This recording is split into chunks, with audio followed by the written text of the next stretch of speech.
ശിക്കാരി ശംഖു. ചക്ക വീണുരുണ്ടത് തെക്കോട്ട്.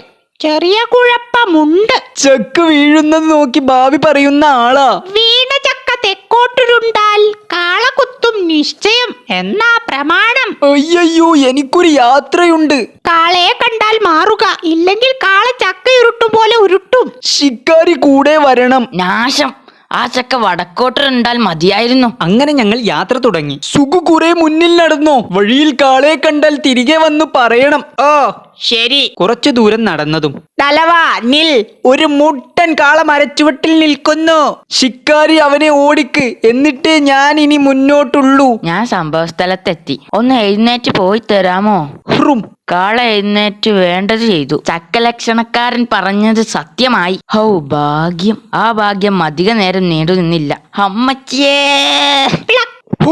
ചക്ക കൊണ്ടുവന്ന കാളയെ ശിക്കാരി ചക്ക കൊണ്ട് നേരിട്ടത് കണ്ടോ? കാളത്തലയിൽ ചക്കയിട്ട് കാളയെ തോൽപ്പിച്ച ശിക്കാരിക്ക് കാളക്കൊമ്പിൽ ചക്ക വീണാൽ കോളടിക്കും നിശ്ചയം എന്നൊരു പ്രമാണം കൂടി ഉണ്ട്.